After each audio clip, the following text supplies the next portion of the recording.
Julie Toki, bonjour. Bonjour. Merci de nous recevoir ici au local d'Europe Écologie Les Verts à Saint-Étienne. On a souhaité vous rencontrer parce qu'il y a une actualité en septembre, dans quelques semaines, un délai assez court finalement, et on voulait parler des sénatoriales avec vous, de la politique de la ville de Saint-Étienne, puisque vous êtes également élu, et puis un peu de questions nationales. On, Ok. on commence peut-être par les sénatoriales. Pourquoi finalement on avait lu qu'il y avait un accord avec le PS? Donc on pensait que vous alliez être intégré à la liste de Monsieur Tissot. Et finalement, vous faites une liste, alors je ne sais pas si c'est le mot adéquat, vous faites une liste dissidente ou une liste parallèle, je ne sais pas comment on peut l'appeler. Alors, si on doit parler de liste dissidente, pour le coup, ce n'est pas la nôtre, puisque, je vous le confirme, il y a bien eu des accords nationaux qui ont été établis entre le Parti socialiste et Europe Écologie Les Verts. Donc, de notre côté, en fait, que ce soit au niveau local ou au niveau national, nous n'avions jamais remis en cause la tête de liste à Monsieur Tissot, qui est le sénateur sortant, et nous reconnaissons son travail. Néanmoins, nous estimons que la question écologique est primordiale aujourd'hui. Et donc, au niveau des accords nationaux, c'était la première place qui était restée donc à Monsieur Tissot, bien entendu, sur la liste, et une deuxième place pour une femme écologiste. Vous correspondiez exactement aux critères. Exactement. C'est exactement cela. Donc, puisque cet accord national a été signé par les deux partis, hein, le PS également, eh bien, nous sommes lancés dans cette idée-là, forcément, en accord avec les accords nationaux, que je serai deuxième sur la liste de Monsieur Tissot. Mais malheureusement, nous avons trouvé porte close et une impossibilité de discussion avec l'équipe de Monsieur Tissot qui ne souhaite pas d'une candidature écologiste en deuxième position. C'est dû à quoi? C'est quelque chose de politique? C'est quelque chose d'humain? Ou alors finalement on se rend compte qu'on n'a pas les mêmes idées, les mêmes combats? Eh bien, c'est une excellente question parce qu'on n'a pas la réponse. En fait, c'est quelque chose sur lequel il faut qu'on travaille. Et c'est une question qui est importante car ça pose justement une grande interrogation. Pourquoi Monsieur Tissot n'a pas voulu d'une candidature écologiste qui assume l'étiquette Europe Écologie Les Verts en deuxième position et a préféré la candidature d'une personne du Parti socialiste également. Est-ce que c'était compliqué de monter une liste en si peu de temps? Non, pas du tout. Dans le sens où nous étions prêts, puisque nous étions dans l'attente des accords nationaux, nous étions partis pour nous préparer à toute éventualité. Nous savions qu'il y avait aussi la possibilité qu'au niveau national, eh bien, on nous demande de partir seul. Donc nous avions commencé à travailler notre liste. Et à partir du moment où Monsieur Tissot nous a fermé la porte, eh bien, on a pu lancer notre liste. Comment on explique que vous faites partie de l'ANUPS et que pour ces élections, il y a tout un tas de candidatures différentes? Il y aura une liste LFI, une liste socialiste, une liste verte. Pourquoi là aussi on n'arrive pas à se rassembler? Vous êtes un coup d'accord et un coup pas d'accord sur les idées? C'est là où on a du mal aussi un peu à saisir la politique aujourd'hui, parce que on a plutôt l'impression que c'est souvent des intérêts, les alliances, elles sont faites pour quand ça arrange, et puis quand ça arrange pas, ben il n'y a plus rien, quoi. Tout simplement, dans les différentes instances, les discussions peuvent tourner autour de différents sujets. Au niveau des européennes, par exemple, qui est le grand débat sur est-ce que la NUPES peut exister encore au niveau des européennes, la question est totalement différente des échéances plus nationales. Donc, on reviendra certainement sur les européennes, mais il y a différentes questions qui se posent selon les territoires. Sur la question de l'Assemblée nationale, donc pour les législatives, oui, alors là, complètement, il était nécessaire de se rassembler pour réellement proposer une opposition forte au gouvernement d'Emmanuel Macron fraîchement élu. Pour appuyer votre dire, on peut même dire que l'alliance n'a pas été faite dans la première et on a vu le résultat. Tout à fait. Mais en tout cas, après, l'élection présidentielle, encore une fois, c'est une autre élection, puisque là, on n'est plus sur une élection de personnes. On a bien sûr une personne qui représente un parti, mais nous savons que la présidentielle, dans le contexte de la Ve République, est quand même taillée pour mettre en avant une personne aussi. Enfin, les présidentielles, c'est pour dans quelques années. Il y aura avant les municipales, on y reviendra. Oui. Finalement, qu'est-ce qui vous différencie pour ces élections sénatoriales de la liste de Jean-Claude Tissot, finalement? Alors, puisque à la base, vous êtes assez proches, à la base, vous deviez être ensemble, et puis finalement, il va y avoir deux listes, et là aussi, c'est un peu, si je peux le dire, c'est vous tirez une balle dans le pied, non? Tout simplement, l'écologie n'est pas une simple variable. Aujourd'hui, Nous sommes dans un contexte où il faut réellement agir pour que les êtres humains, la biodiversité, la nature, que tout ceci puisse avancer harmonieusement. Si on veut pouvoir avoir un avenir à long terme sur cette planète, c'est aujourd'hui qu'il faut commencer à agir. Vous avez l'impression que l'écologie française, elle va résoudre l'écologie mondiale? On y participera en tout cas. Oui, parce qu'on a l'impression que d'un côté, on économise une goutte d'eau et de l'autre côté, on fait du gaspillage dans le monde entier. On ne peut pas, bien entendu, décider depuis Saint-Étienne, ici, au sein du local. Non, je parlais même de la France. Hein. Mais bien entendu qu'il faut influencer les politiques internationales également. Et la France a sa part à jouer et elle est primordiale. Lorsque Emmanuel Macron nous a dit que la France, qu'on allait être les champions du climat, enfin aujourd'hui on a de quoi être déçus. Donc ça se joue aussi au niveau national, bien entendu. Puisqu'on a tous un peu de fibre écologiste dans le cœur, est-ce que vous êtes aussi inquiet? On lit aujourd'hui que la planète elle est maintenant en ébullition. Hein, donc est-ce qu'on a des solutions ou alors on va, comme dans beaucoup de sujets, on va dans le mur? Il existe des solutions. Je ne dis pas que nous avons des solutions miracles, car nous ne croyons pas aux miracles. Néanmoins, on a quand même ça fait des décennies que les écologistes alertent, réfléchissent, innovent aussi et proposent des solutions concrètes pour justement adapter le territoire et surtout anticiper les problèmes à venir. Là, aujourd'hui, on se retrouve avec des politiques qui sont impréparés à cette situation, alors que pourtant, on ne peut pas dire qu'on ne les avait pas alertés auparavant, et donc qui cherchent des solutions miracles à la dernière seconde et qui pensent pouvoir régler des problèmes, mais seulement à court terme. Très peu de propositions sont faites pour le long terme. Aujourd'hui, à votre avis, hein, vous êtes écologiste, moi je ne le suis pas officiellement. Les batteries électriques, est-ce que c'est une solution? Je ne vois pas vraiment ni l'intérêt, ni comment on les produit. Je ne vois pas où est l'écologie dans l'électrique. C'est justement l'une des fausses bonnes idées qui sont mises en avant en permanence. On est au pied du mur. Dans l'urgence, oui, nous avons besoin de réduire grandement nos émissions de carbone. Et ça passe aussi justement par l'abandon des voitures thermiques à relativement court terme. Mais à long terme, ce n'est absolument pas une solution.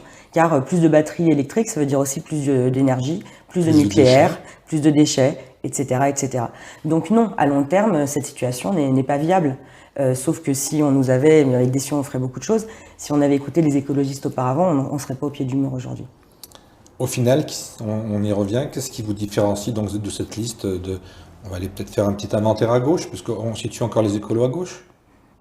C'est un grand débat, vous savez. Oui, alors je l'assume, je pense que oui. Votre liste, qu'est-ce qui va la différencier de la liste à Cécile Kiramian, à Jean-Claude Tissot et à d'autres, hein, je n'ai pas tous les noms en tête? Eh ben, tout simplement, comme je vous le disais, nous, notre volonté, c'est de vraiment placer l'écologie et la transition écologique comme axe central de la politique. Mais concrètement, écologie c'est un mot, mais concrètement c'est d'éteindre sa lumière. Ça m'amuse beaucoup cette pub, c'est pas Versailles. Oui. Mais concrètement, c'est quoi? Parce qu'on parle toujours de politique et finalement on est on sait pas. Dans notre quotidien tous les jours, on la voit pas parce qu'on voit des gaspillages mais énormes tous les jours. Oui, c'est-à-dire que justement aujourd'hui on a un sentiment d'injustice qui est grandissant en France. Un sentiment d'injustice climatique mais aussi sociale.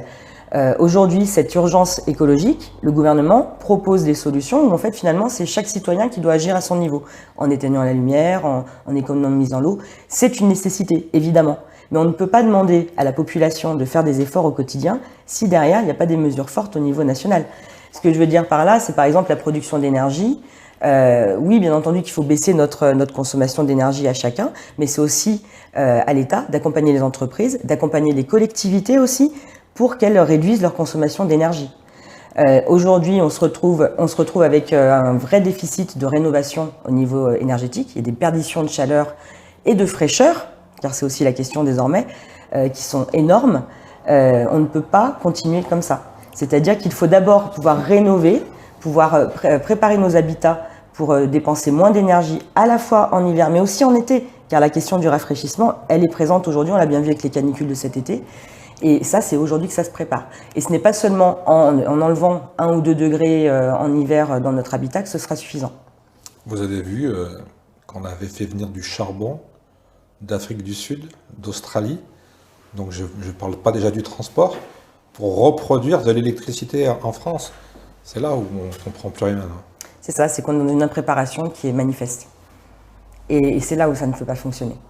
Donc c'est aussi les collectivités locales aujourd'hui, elles se retrouvent acculées, c'est-à-dire que les factures augmentent de façon exponentielle. Ça, c'est un autre débat encore. Ah, ça va totalement dans le débat, dans le sens où ce montant de facture, donc au-delà Oui, de... mais ça, de c'est de la politique. Parce Pas que si seulement. j'ai bien compris, l'électricité monte parce qu'on a un peu les Allemands qui nous imposent des règles qu'on pourrait changer. Je ne parle pas de ce sujet-là, je Ouais. parle vraiment du fait qu'aujourd'hui, les collectivités territoriales, locales, se retrouvent acculées par les factures. Et c'est aujourd'hui qu'il faut leur permettre de faire baisser le montant de leurs factures. Le but n'est pas de faire baisser le coût de l'énergie, car comme vous le dites, en fait, là, c'est de la politique internationale, ça devient beaucoup plus complexe. Par contre, en bout de chaîne, eh bien, on doit donner des solutions, on doit offrir des solutions qui permettent aux collectivités de baisser le montant de leurs factures en consommant moins. Parce que là, c'était l'aberration aussi. Il y a quelques jours, on a vu des municipalités qui ferment les piscines, alors que c'est en ce moment que les gens en avaient besoin, quoi. Alors qu'ils n'ont pas les moyens de les ouvrir, quoi. C'est encore une aberration du système. Mais ça dépend des municipalités. Non, mais c'est pas toutes, bien sûr, mais il y en a quand même quelques-unes qu'on a vu qui fermaient.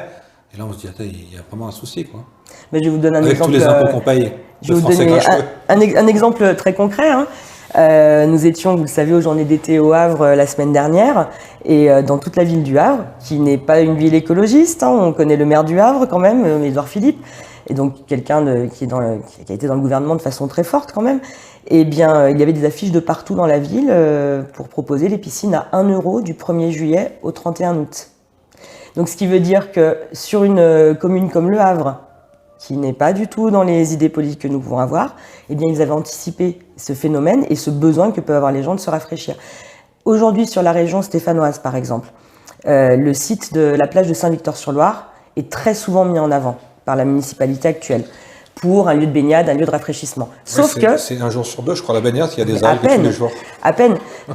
Donc, j'ai personnellement interpellé la municipalité en conseil municipal pour leur demander qu'est-ce qui avait été fait pour éviter ces phénomènes-là. C'est un phénomène d'ailleurs qu'on retrouve dans pas mal d'endroits, même sur Roanne, même sur pas mal d'endroits. Hein. Tout à fait, tout à fait. Donc on ne peut pas dire ne vous inquiétez pas, vous pourrez vous rafraîchir à Saint-Victor si rien n'est fait pour justement assurer une qualité de l'eau de baignade à Saint-Victor. Et la réponse donc était ? La réponse était ne vous inquiétez pas, on s'occupe de tout, tout va bien se passer. Je caricature, mais on en était quand même pas loin. Allez, je repose une troisième fois la question. Qu'est-ce qui vous différencie des autres listes alors ? Je vous ai répondu et je vous réponds une troisième fois, de mettre l'écologie au centre de notre politique et de vraiment imposer au niveau gouvernemental aussi que ce soit cette priorité-là. Vous savez qu'au Sénat désormais, jusque-là, il y a 12 sénateurs écologistes et sénatrices. Ça, j'avais pas révisé, donc vous me l'apprenez. Eh ben voilà, il fallait réviser vos fiches. Donc vous saurez que ces sénateurs et sénatrices écologistes sont les plus présents au niveau du débat. Notre sénatrice du Rhône a été fer de lance de la lutte par rapport à la réforme des retraites.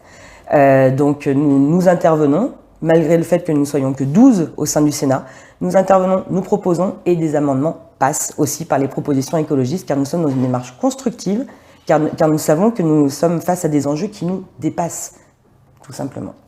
Et pour faire passer votre message au niveau de cette élection, est-ce qu'il y a un message différent vu le fonctionnement, c'est-à-dire qu'on est élu là par des grands électeurs ? Vous voulez dire comment on s'adresse à des grands électeurs Oui, comment on fait passer le message écolo finalement, comment on fait passer l'envie de changer les choses. Je pense justement que les grands électeurs qui sont élus dans leur commune, on parlait tout à l'heure du montant des factures, ils l'ont bien vu le montant des factures de la collectivité. Parce que je vais prendre un exemple dont on parle beaucoup dans les conférences de presse, c'est Saint-Étienne. Oui. On a l'impression que les 100 et quelques électeurs de M. Perdriau, ils vont voter pour ce qu'on va leur dire et non pas pour leurs convictions. Donc ils vont peut-être embêter M. Reynaud, ils vont peut-être embêter un autre, mais là on est vachement, je ne sais pas si on peut dire vachement dans un entretien, mais on est vraiment loin des valeurs et des convictions. Je vais retourner la question. Est-ce que vous pensez qu'on a la preuve qu'il y a une liberté de parole au sein du conseil municipal de Saint-Étienne ? Je crois que vous y êtes plus souvent que moi, donc moi j'ai pas le droit de l'ouvrir puisque moi je suis toujours blacklisté. Comme vous le savez, la liberté de parole au sein du conseil municipal, même au sein de sa majorité, ce n'est pas ce qui est de mise pour M. Perdriau. Donc oui, on peut s'inquiéter de la liberté de choix, même s'il y a toujours le secret de l'isoloir dans tout vote. Mais on peut se demander en effet si les personnes qui ont été désignées par l'équipe de M. Perdriau et par M. Perdriau vont être libres de leur choix sur cette élection. Dernière question sur les sénatoriales. Est-ce que vous avez un objectif de résultat? Est-ce qu'il y a tant de votants? Je crois qu'il y a 1800 et quelques votants, il me Tout à fait, semble. c'est ça. Donc après un pourcentage, je ne sais pas exactement ce que ça donnera, mais est-ce qu'il y a un objectif? Faire le mieux possible, tout simplement. Nous, notre objectif, c'est vraiment de faire passer un message, de faire comprendre qu'il y a une nécessité aujourd'hui d'agir, d'interpeller les pouvoirs publics, d'interpeller surtout le gouvernement, et que le Sénat est un très bon moyen pour interpeller le gouvernement directement. Alors vous en avez parlé précédemment des universités d'été. Ouais. Ça sert à quoi? Et vous avez fait quoi? Et vous avez appris quoi? Et qu'est-ce qui se dégage? Ça fait beaucoup de questions en une, mais vous allez pouvoir me répondre. C'était très très très riche dans le sens où nous avons pu, donc les élus, bénéficier de formations en début de semaine. Puis ensuite on a été rejoints par les militants pour les journées d'été en fin de semaine. Et c'est des moments d'échange qui sont extrêmement riches puisqu'on va pouvoir rencontrer les militants de tout le territoire, mais également les élus. Donc on peut de cette façon-là échanger sur les pratiques des uns et des autres. Pour nous, n'appartenant pas à la majorité à Saint-Étienne, c'est très enthousiasmant de rencontrer des personnes qui sont dans des municipalités et qui sont en majorité dans ces municipalités. Donc ça nous permet d'évaluer ce qui est possible de faire quand on a les manettes d'une ville et de voir qu'on peut réellement rendre un territoire plus résilient et plus adapté à la situation actuelle. Parce que si on regarde bien, Saint-Étienne, c'est une anomalie. Déjà au niveau du nom, Saint-Étienne, la ville des Verts, et les Verts ne sont pas au pouvoir.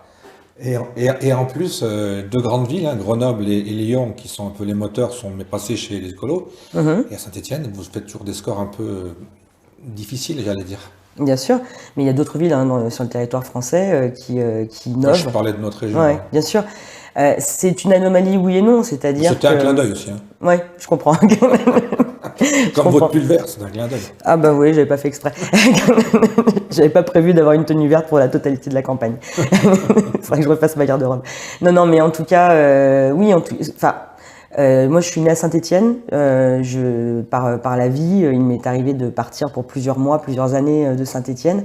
Et je peux même vous le confier, j'étais même sur la côte basque, cette région de France qui fait tellement rêver, dans laquelle je me plaisais, mais je suis revenue à Saint-Étienne parce que je suis foncièrement attachée à ma ville et je suis blessée, je suis inquiète du sort que connaît notre ville aujourd'hui et vraiment c'est le moment ou jamais qu'on change, que ça change radicalement, que la politique change radicalement à Saint-Étienne. Et en 2023, la politique c'est des hommes, des moteurs, des idées?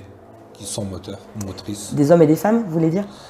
Pardon, des hommes et des femmes, pardon. C'est le vieux réflexe macho, comme on dit. Des femmes et des hommes. Disons que quand on dit homme, souvent, il faut aussi dire une chose, c'est qu'on met l'être humain. On ne fait pas une différence entre hommes et femmes, mais c'est vrai qu'aujourd'hui, chaque mot est pesé, donc il faut faire attention. Non, mais je plaisante bien, j'avais bien compris votre message. Alors, c'est les deux à la fois. C'est-à-dire que, ou ni l'un ni l'autre plutôt, c'est un collectif qui raisonne et qui par son intelligence, par ses échanges d'idées, son débat d'idées, va pouvoir créer justement une ville ou un territoire qui est enthousiasmant et où chacun pourra vivre et être au mieux possible. Moi, je crois foncièrement en une ville qui va accompagner les personnes, qui va leur permettre d'être bien dans leur ville, une ville qui est bienveillante en fait, dans le sens noble du terme. C'est un terme qui est souvent dévoyé, mais c'est-à-dire que la municipalité, pour moi, elle est là, et pas que pour moi, je dis pour le collectif que je représente, qui est là pour justement accompagner, aider et bien traiter les humains sur le territoire, et la nature également. Quand on rencontre beaucoup de gens de droite, aujourd'hui, ils nous parlent également d'écologie. C'est pour ça que je vous demandais si l'écologie était toujours à gauche. Et j'ai envie de vous demander également, finalement, l'écologie, est-ce qu'elle ne devrait pas être au-dessus de tout ça? On devrait tous être écologistes dans le sens du mot, et non pas des calculs politiques. Moi, j'ai du mal quand je vois les écologistes qui prennent part sur des sujets hors écologie. Alors, je pense qu'il n'y a pas de sujet hors écologie, car il faut éviter la confusion entre environnement et écologie. Et lorsqu'on écoute la plupart des partis aujourd'hui en présence, lorsqu'ils utilisent le terme écologie, en réalité, ils parlent d'environnement. C'est possible. Donc la question, elle est là. C'est-à-dire que l'écologie, c'est justement cet équilibre qu'il y a entre les êtres humains, la biodiversité, la nature dans son ensemble, et que tout ceci fonctionne en harmonie. L'écologie, ce n'est pas la protection de l'environnement seulement. c'est la protection de l'environnement, de l'être humain, de la société. Société. Exactement, c'est une façon de faire société. Justement, on a eu une grosse polémique pendant l'université d'été, c'était Made in. Alors moi, j'avais à Saint-Étienne, on m'a beaucoup parlé de Made in Saint-Étienne, Made in Loire, mais je connaissais pas Made in. Alors, quel était votre positionnement à vous? Est-ce que c'était un sujet hors sujet, ou alors c'était quelque chose qui vous a heurté, ou vous étiez d'accord avec les propos? Je vais citer Shakespeare, hein, Much Ado About Nothing, c'est-à-dire But I don't speak English. simplement beaucoup de bruit pour rien. Ouais. C'est-à-dire que Made in a été invité pour 45 minutes pour une discussion, débat avec Marine Tondelier sur un canapé. Quelle couleur le canapé? Devinez, évidemment. Ce que je veux dire, c'est que la discussion est importante avec presque toutes et tous. Et Made in, en fait, est un personnage qui est une personne qui a vraiment un impact sur une grande partie de la jeunesse. Et je pense qu'il a un impact qui est globalement, si on fait la somme de tout cela, qui est au global bénéfique. Dans le sens où, si on écoute ce qu'il a pu faire en début de carrière et aujourd'hui, c'est une personne qui a su évoluer dans son discours. Et il vient de quartiers vraiment ostracisés, ghettoisés. Ce n'est pas la personne qui décide d'être ghettoisée, c'est plutôt la société qui va la ghettoiser. Et à partir de là, je trouve qu'il y a un chemin à parcourir. Et je trouve dommage qu'à chaque fois on revienne sur le passé et qu'on n'accepte pas qu'une personne puisse évoluer dans son schéma de pensée. Ça, c'est une très belle phrase, mais c'est aussi compliqué. Aujourd'hui, il y a des sujets dont on ne peut plus parler, donc c'est quand même assez curieux la politique aujourd'hui. C'est-à-dire Je sais pas, moi j'ai vu des quartiers où j'ai vu que les magasins français qui ont brûlé par exemple. J'ai du mal quand même à comprendre quand vous parlez de ghetto, quand on a fait des immeubles tout neufs et qu'au bout de 10 ans c'est un champ de ruines, le ghetto qui le crée finalement.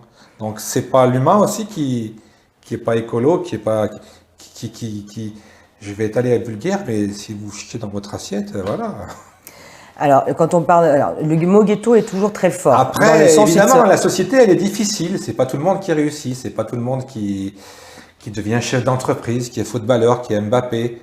Mais je crois que chacun a sa place. Donc voilà, il faudrait. J'ai bien aimé votre mot bienveillance et c'est ça qui manque peut-être souvent. Mais je pense, oui.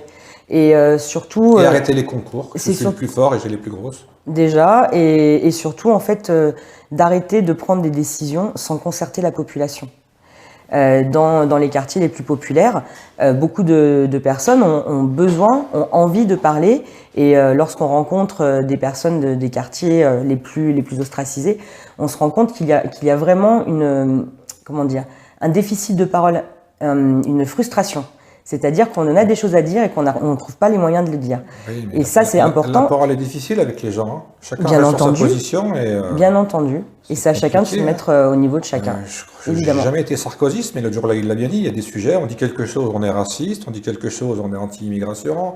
C'est quand même compliqué aujourd'hui. Hein. Moi qui essaie d'être un peu au-dessus de tout ça, c'est quand même compliqué. Je vous dis que tout à l'heure, on l'a vu pour homme-femme, hein, dès qu'on ne dit pas le bon mot, c'est devenu très compliqué aujourd'hui. Pas du tout. Je veux dire, on peut tout à fait échanger. Ah mais ça, c'est la valeur de l'humain, de la démocratie, d'échanger.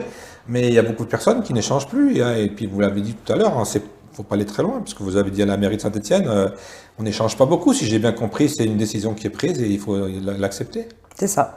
Mais on manque vraiment d'horizontalité dans les prises de décision, que ce soit au niveau local, au niveau régional, au niveau national. En conclusion de ces universités d'été, qu'est-ce que vous avez retenu? Qu'est-ce que vous avez conclu? Est-ce que ça a changé votre vision? Comment vous voyez les choses? Pour moi, les journées d'été, elles étaient un peu particulières dans le sens où on a cette campagne des sénatoriales qui est lancée. Donc ça a été l'occasion de rencontrer des sénateurs écologistes et des sénatrices. Bien sûr. On a pu échanger sur les points programmatiques, sur leur vision aussi, ce qu'ils pouvaient défendre au Sénat.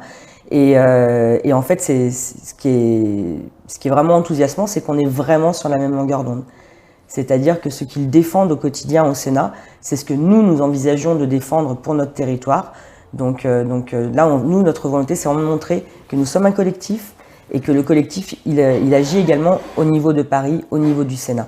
Si vous n'êtes pas élu, vous vous projetez déjà sur les européennes? C'est à voir, mais je ne pense pas. Enfin, on verra. J'en ai aucune idée. Chaque chose en son temps, là, on va être déjà bien pris pour les Mais sénatoriales. ça va être assez rapide, hein, parce que le 24 septembre, je crois. Oui, Donc ça fait quoi, 3-4 semaines? c'est ça. Donc là, jusqu'au 24 septembre, c'est Vous dormez pas, vous mangez pas, vous aussi êtes, quand même un petit peu, mais en tout cas, oui, on va vraiment donner toutes nos forces pour cette élection. Quand je dis nous, ce n'est pas un nous royal, hein, c'est vraiment le collectif et la totalité de la liste et toute l'équipe que nous avons derrière. Justement, on parlait aussi au début de former la liste. Comment elle s'est formée, cette liste? Il faut équilibrer, il faut... je sais que c'est un homme, une femme, mais Oui. ensuite, il y a des ordres, il y a des priorités. Comment ça se passe dans l'établissement de la liste? Eh bien, avec la concertation, la discussion, c'est beaucoup plus simple, hein, tout simplement. C'est-à-dire qu'à aucun moment, nous avons dit, ni les uns ni les autres, moi je veux être là, moi je veux être là, moi je veux être là. Non, c'était plutôt, bah tiens, moi je me sentirais plus là, qu'est-ce que t'en penses, etc. Et en fait, nous en avons discuté. Et ce n'est pas parce qu'une personne est arrivée, je dirais, à la fin, qu'elle est en fin de liste. En fait, ça s'est pas du tout constitué comme ça. Surtout que c'est des élections de liste, mais c'est souvent que le premier qui est élu, quoi. Tout dépend après comment on mène le travail pendant les 6 années à venir. C'est-à-dire que oui, en effet, il y a une personne qui parle au sein de l'Assemblée, qui agit au sein du Sénat, mais l'équipe qui est derrière, elle peut durer pendant 6 ans. Et nous avions tous à cœur de proposer une équipe qui soit diverse et qui apporte des éléments différents. On a par exemple donc, la deuxième personne sur la liste, Julien Chanelière. Lui, il est élu à Rive-de-Gier et dans la majorité municipale. Il est lui-même éducateur, donc il a vraiment cette fibre aussi du social, d'accompagnement. On parlait de bienveillance tout à l'heure. Enfin, c'est une personne qui vit la bienveillance comme nous tous au quotidien. On a aussi Patricia Simonin qui est sur Saint-Chamond et qui est agricultrice. Donc là aussi, c'est un aspect qui est primordial. Vous êtes très Vallée du Gier, alors? Là, oui, sur les 3 premiers, oui, c'est tout à fait. Vous avez vu la composition de notre liste? Je l'ai vu passer, je l'ai lu, mais j'ai pas approfondi. Est-ce que j'aurais un blâme?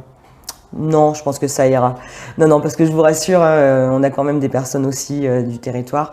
Donc on a ensuite Gérard Peslon, qui est de Génération Écologie et qui lui, justement, est sur Île-Cantal, qui était auparavant élu dans la majorité de sur Île-Cantal et qui désormais ne siège plus dans la majorité.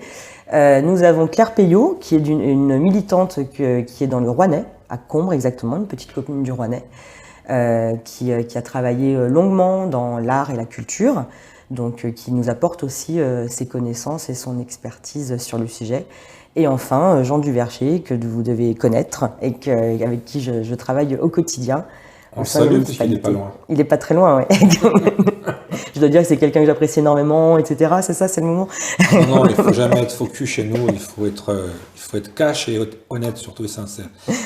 On revient à Saint-Étienne et plus précisément à la métropole. On a appris que M. Perdriau, hein, le maire et le président, voulaient absolument récupérer son siège. Comment se situent là aussi les Verts dans cette... puisqu'on a fêté également les 1 an de cette sombre histoire. Comment vous vous situez par rapport à tous ces événements et au fait qu'aujourd'hui, Saint-Étienne, d'après ce qu'on entend et ce qu'on lit, Saint-Étienne est un peu à l'arrêt? Oui, je vous le confirme. Alors, vous voulez dire au niveau de la métropole, la municipalité? On peut parler de la métropole, puisque c'est un sujet aussi que souvent les Stéphanois et les gens de l'extérieur savent finalement pas très bien leur rôle. Ils disent juste que c'est des élus qui sont là pour prendre une paye de plus, quoi. Ouais, enfin, c'est surtout là qu'il y a énormément de décisions qui ont lieu, en fait, surtout depuis que Saint-Étienne est devenue métropole. On a énormément de responsabilités au niveau de la métropole. Ouais, vous avez mangé un peu les fonctions du conseil départemental. Elles font partie, je dirais pas manger, mais en tout cas, on les partage. Voilà. Je pense par exemple à tout ce qui est responsabilité sur le traitement des déchets aussi, qui sont donc montés au niveau de la métropole. Je parle de ce sujet-là parce que c'est un sujet que je maîtrise un petit peu plus. La gestion de l'eau également, primordiale aujourd'hui. Tous des sujets écologistes alors? Évidemment. Pour nous écologistes, enfin, on ne peut pas fonctionner en silo. C'est-à-dire que si on raisonne seulement à l'échelle d'une ville, nous sommes en silo. Raisonner à l'échelle d'un territoire métropolitain, c'est justement raisonner à l'échelle d'un territoire plus large. Et ça, c'est primordial. Car les bonnes décisions, elles ne peuvent être prises qu'en concertation et en accord avec les territoires qui nous entourent. Et donc, ce statut de ville et de métropole un peu à l'arrêt, comment on peut y remédier et comment vous voyez ça? C'est très compliqué aujourd'hui. Donc nous, en tant que... Il faut attendre le procès et passer à autre chose? Ou il faut, je sais pas, il faut voir différemment? C'est le calendrier que nous impose M. Perdriau, en effet. C'est-à-dire que M. Perdriau a décidé que tant qu'il n'y avait pas de jugement, il était donc, il a raison, présumé innocent. Seulement, il oublie une chose, c'est qu'il y a en effet la morale, il y a la morale aussi qui est politique, qui est en jeu. Et l'exemple qu'il donne est délétère. Quand on a donné des leçons précédemment, quoi. Tout à fait. Et très bien, en effet, la justice n'a pas statué et il faut laisser, ça on y est très attaché, hein, il faut laisser la justice faire son travail de façon totalement indépendante. Néanmoins, lorsqu'on a des responsabilités comme celle de M. Perdriau, l'image qui est donnée à l'ensemble des Stéphanoises et des Stéphanois, l'ensemble des habitants du territoire métropolitain, elle est terrible, cette image-là. Et la confiance aussi, hein, on entend des choses. Et la confiance dans le politique, c'est très inquiétant. C'est très très inquiétant. Donc tout le monde a entendu ces enregistrements. Donc je sais que les intelligences artificielles sont capables de miracles aujourd'hui. Mais là, nous avons quand même bien entendu ce qui a été dit et les propos qui ont été tenus posent question sur la morale. Après, c'est pas nous les juges, hein, puisque vous savez très bien qu'un enregistrement, on peut l'inverser, on peut avec la technologie, aujourd'hui, on peut faire dire n'importe qui. On peut même faire parler les morts, alors vous voyez. C'est ce que je vous disais. Mais la justice fera son travail, là, on ne peut pas... Après, c'est vrai que moralement, et c'est un autre débat. C'est ça qui est important. Justement, je vois qu'à Lyon, il y a déjà des candidatures pour 2026. Là aussi, est-ce que vous travaillez déjà sur 2026 ? Bien entendu, oui. Parce que on voit que ce que je vous disais au début de cet entretien, un coup vous êtes d'accord avec les autres membres de l'ANUS, un coup vous partez tout seul, donc ça va être compliqué là aussi. Et puis en plus, l'élection municipale, c'est souvent aussi une femme ou un homme quoi, qui porte un projet et qui tire derrière elle ou derrière lui le reste de la population. Tout à fait. Néanmoins, moi je suis convaincu que ça devrait être un homme et une femme qui mènent ce combat-là. Justement, pas seulement une personne. Ça serait à la base, c'est une liste, hein, c'est pas un homme. C'est ça, tout à fait. Mais c'est un peu comme le présidentiel, et c'est plus axé sur une personne, quoi. C'est ça, tout à fait. Et vous n'avez pas peur que si la justice ne se prononce pas, ou alors que M. Perdriau fasse un troisième mandat et qu'on soit encore bloqué pendant des années à l'arrêt? Nous, la ville, dans son ensemble, a besoin d'avancer. Donc on sera bien obligé, tous autant qu'on est, de s'adapter à la situation qui sera en présence. Donc là, on sera vraiment dans une liste d'union, quoi. On verra. Ça, hein. Là, il reste encore 3 ans. Nous avons à travailler. Vite, hein. Oui, ça va aller vite. Ça va aller vite. Néanmoins, il faut travailler, il faut continuer à réfléchir, à proposer aussi. Et si nous nous rendons compte que d'autres potentiels partenaires proposent les mêmes choses que nous, à ce moment-là, on pourrait imaginer de travailler ensemble. Si on se rend compte que sur les propositions, au fur et à mesure du temps, nous sommes opposés, ça va être plus compliqué. Pour terminer, quelques questions concrètes. On voit beaucoup de gens, et c'est dans la logique, hein, quand on voit les photos sur les réseaux ou sur Internet, qui réclament des arbres, et on a l'impression qu'à Saint-Étienne, on les enlève. Est-ce qu'il y a une façon de faire, un conseil pour faire replanter des arbres à Saint-Étienne? Alors déjà, il y a une erreur qu'on fait à Saint-Étienne, c'est de raisonner en comptage du nombre d'arbres. Ça, c'est une erreur fondamentale. C'est-à-dire que l'intérêt, c'est pas de savoir combien d'arbres sont plantés dans la ville. Ce qui est important, c'est de savoir quel est l'ombrage, ce qu'on appelle la canopée. Il faut du temps d'ailleurs pour avoir de l'ombrage. Exactement, mais il y a différentes essences d'arbres. Des arbres qui poussent plus vite, d'autres plus lentement, d'autres qui sont plus adaptés au milieu, d'autres qui vont proposer plus d'ombrage, d'autres qui vont pousser plus en hauteur, etc. etc. Et la prise en charge de la canopée est primordiale. Dans les villes écologistes, justement, aujourd'hui, l'élément de comptage, d'évaluation de ces politiques de végétalisation, ce n'est pas le nombre d'arbres, c'est justement l'ombrage et donc la canopée qui est proposée. Donc on peut par exemple proposer des canopées même sur les toits de la ville, dans des espaces contraints. C'est tout à fait possible. Ce qui est important, c'est d'apporter justement du végétal partout et pas seulement dans des espaces confinés. Aujourd'hui, la municipalité de Saint-Étienne, sa façon de procéder, c'est de dire on a rajouté je ne sais plus combien de centaines d'arbres dans la ville. Sauf que si ces arbres ils sont plantés au bois d'Avèze, lieu que j'affectionne particulièrement, c'est pas le problème, ça ne va pas bénéficier au quotidien aux habitants de Saint-Étienne. Je parlais dans le centre-ville, oui, où on a beaucoup bétonisé. Mais c'est ce que je vous dis. Où on a même mis de la ferraille rouillée, que je trouve très moche, mais il paraît que c'est la mode, et en plus il n'y a pas d'entretien. Mais voilà, c'est dans le centre-ville qu'on demande. D'ailleurs, on le voit dans toutes les grandes villes, ils ont mis des grandes places en béton, et quand il fait chaud, c'est des fours, quoi. Peut-être vous souvenez-vous d'un édito de M. Perdriau dans le journal métropolitain. Je lis pas tout, hein, je vous avoue. Le titre était Être ou ne pas être, avec un jeu de mots sur l'arbre le être. Et justement, il parlait de la politique des arbres de la ville de Saint-Étienne et de la métropole. Et justement, ce qui était mis en avant, et ce qui est systématiquement mis en avant, c'est le nombre d'arbres plantés. Sauf que, comme je vous le dis, si on prend... Voilà. Donc ça ne fonctionne pas. C'est promis, je ne le dirai plus, le nombre d'arbres. Mais je ne les ai jamais comptés un par un. Mais beaucoup de municipalités fonctionnent comme ça. Et c'est là le problème. C'est-à-dire qu'à ce moment-là, si on compte avec le nombre d'arbres, lorsqu'on coupe un arbre, on peut s'affranchir de ce problème-là en disant on en a replanté un autre à un autre endroit. Par exemple, le futur parc Jardin d'Éden, qui a pris du retard, donc qui devrait être construit en plein centre-ville. À côté de l'hôtel de ville, parce voilà. On ne serait pas loin. Oui, pourquoi pas. Mais alors là, on va pouvoir mettre un certain nombre d'arbres et s'affranchir de mettre des arbres partout dans la ville. L'argument qui nous a avancé par M. Dallara, c'est de dire que nous n'y connaissons rien, nous écologistes, et que lui se retrouve face à d'immenses problèmes de canalisation, etc. Je comprends. C'est-à-dire que oui, nous n'avons pas accès, contrairement à ce qu'on pourrait vouloir, nous n'avons pas accès à certains éléments du cadastre en tant que membre n'appartenant pas à la majorité. Néanmoins, cette réponse n'est pas suffisante. Dans le plan de mandat, il est... non, pardon, c'était dans le rapport développement durable. Ce qui était avancé, en fait, c'est que la ville allait créer des espaces de respiration à travers la ville, la municipalité. Des espaces de respiration. Je ne sais pas si vous voyez un peu ce que ça veut dire. Ça veut dire qu'on imagine que les Stéphanoises et les Stéphanois vont marcher dans la ville en suffoquant et vont pouvoir, enfin je caricature, mais je trouve ça gravissime de parler d'espace de respiration. C'est-à-dire que non, la ville entière doit être respirable, pas seulement des espaces contraints et fermés. C'est peut-être, là aussi, c'est la valeur des mots, c'est la ville dans son sens bâtiment de respiration, quoi. J'ai peut-être du mal à l'expliquer, mais c'est peut-être pas l'humain qui veut respirer, c'est la ville, quoi, qui avec des... Les mots ont souvent un sens et je trouve que c'est symptomatique d'une vision. Oui, mais le problème des mots, c'est comme beaucoup de choses, c'est que chacun a son interprétation.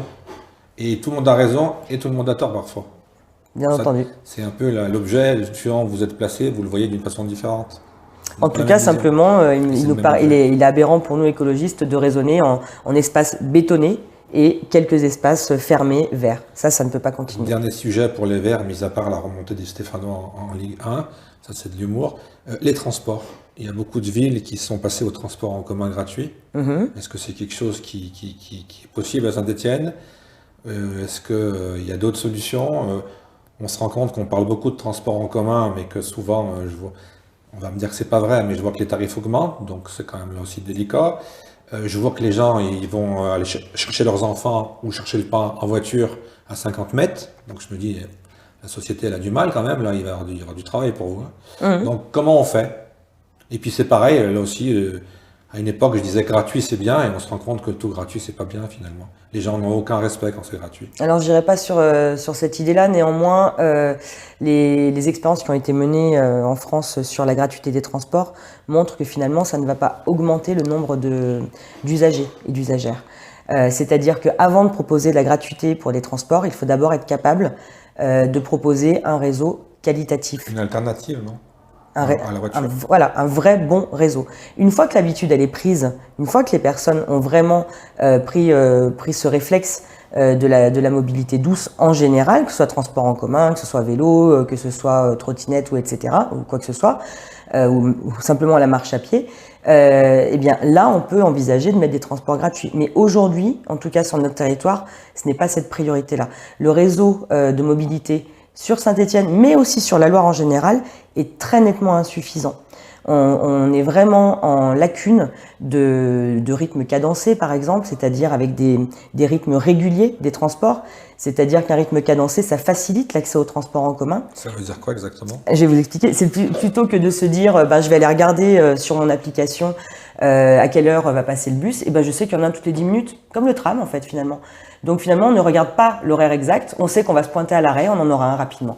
Et c'est ça aussi, cette facilité. Mais j'ai l'impression que c'est ce qu'on avait plus dans les décennies précédentes. J'ai l'impression qu'il y a beaucoup moins de transports qu'il y a... Moi, je me souviens d'une époque, peut-être les années 80-90, on ratait un tram, le suivant était derrière, quoi. Maintenant, on rate un tram, des moments, mais qu'est-ce que c'est long? Alors, est-ce qu'on a pris des mauvaises habitudes? Le tram encore, ça va. On peut pas se mettre sur le Non, tram. mais il y a des lignes, il y aurait tant de choses à dire, mais on n'est pas là. Mais voilà, on parlait des quartiers Après, populaires. c'est délicat aussi de voir des bus, aussi on parle d'écologie, hein. C'est quand même bizarre de voir des bus qui tournent toute la journée avec 3 personnes dedans, parfois. Comme on dit, on promène les sièges, quoi. Et oui, Il y a beaucoup de travail là-dedans, et on a l'impression que personne fait grand-chose. les lignes de bus, en fait, quand on raisonne par un petit axe, en fait, en effet, vous avez raison. On regarde un bus, il est vide, on se dit tiens, il est souvent vide. Néanmoins, on n'a pas la vision sur la totalité de la ligne. C'est-à-dire qu'un bus, sur Tout à toute sa fait, il y a des lignée, arrêts, il y a des voilà. arrêts, il y a des tronçons, voilà, où il y a Voilà, exactement. Mais après, ils ont toutes ces données, puisque chacun, normalement, hein, parce que je vois que c'est pas toujours fait dans les bus, on va pas déclencher une nouvelle polémique, mais normalement, quand on se pointe, tout est enregistré, donc ils savent à peu près les fréquences et tout ça. Mais voilà, après, je pense que les transports en commun, c'est super. À mon sens, il en manque un petit peu sur certaines lignes. En fait, c'est quand je vous parlais tout à l'heure vous me demandiez la vision qu'on peut avoir. Il faut avoir la bonne cadence, si j'ai bien compris. C'est ça. Et c'est surtout, en fait, est-ce que la priorité, c'est d'optimiser un service qui est censé être public comme un service privé, ou est-ce que réellement, on offre un vrai service public pour le bien-être des personnes au quotidien? Moi, je pense qu'il faut enlever le mot public et privé, mais marquer plutôt intérêt général. Ouais, enfin bon, c'est juste qu'on n'est pas sur la même terminologie, mais pour moi, c'est clair que l'intérêt général est défendu par le service public. Parce que quand le service public aujourd'hui doit être rentable, c'est plus un service public. C'est exactement ce que je vous disais. Vous voyez, quand on parle On est d'accord. les mots ont un sens. Oui, oui, mais c'est pour ça que moi je tiens au contraire à garder ce terme de service public, car oui, le service public a été conçu pour l'intérêt général et aujourd'hui il est dévoyé dans le sens où on lui demande d'être optimisé. Et ça ne fonctionne pas. Que ce soit dans le cadre de la santé, dans les hôpitaux, que ce soit dans le cadre des transports en commun, de l'aide à la personne, enfin, dans l'éducation surtout, on ne peut pas parler d'optimisation. Le service public, la rentabilité du service public est une aberration en soi. Non, à l'hôpital, il y a un souci quand même. Bien sûr. C'est peut-être pas un sujet écologiste, ou écologique. Ah bah bien sûr que si. Mais... Notre objectif principal, comme je vous le disais, c'est toute écologie, c'est planter des arbres dans un hôpital. Mais pourquoi planter des arbres? Je vous charrie. Non mais en fait, la question c'est pourquoi est-ce que on nous caricature souvent comme des gens qui veulent plus de nature. Mais pourquoi est-ce qu'on veut plus de nature? On ne n'est pas écologiste en fait. On peut aussi devenir écologiste parce qu'on en a ras-le-bol d'être pollué. Il faut encore un équilibre entre la nature et l'homme, tout simplement. Mais exactement. On voudrait justement, si on veut réduire le nombre de cancers, c'est aussi par l'amélioration de la qualité de l'air. Quand je reviens sur la municipalité de Saint-Étienne. Le plan cancer qui est lancé par la ville de Saint-Étienne ne prend absolument pas en compte l'amélioration de la qualité de l'air. C'est quand même une aberration.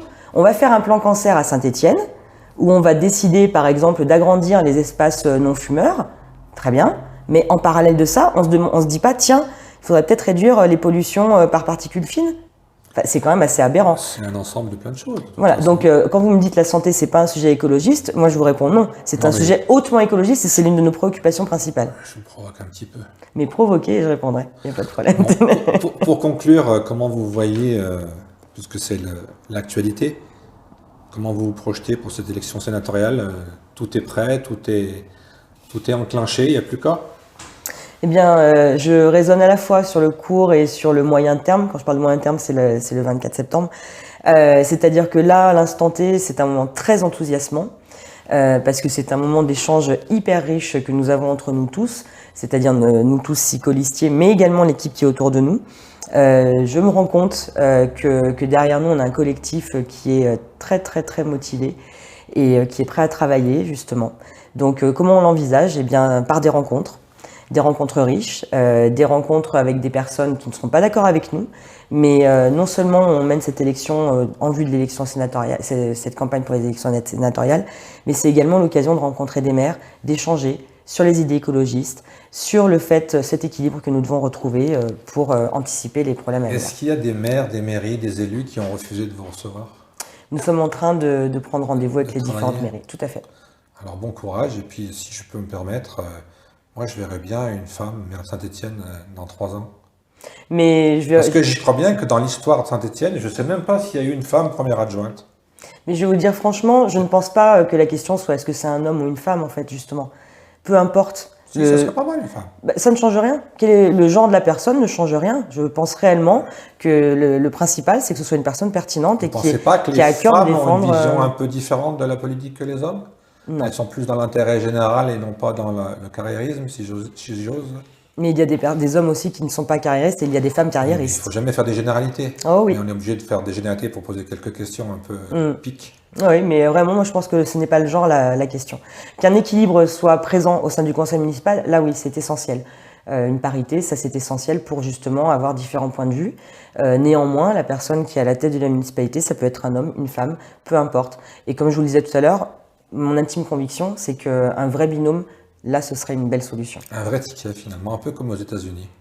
Oui. Bon, bref, il faut creuser alors. Merci beaucoup pour ce rendez-vous.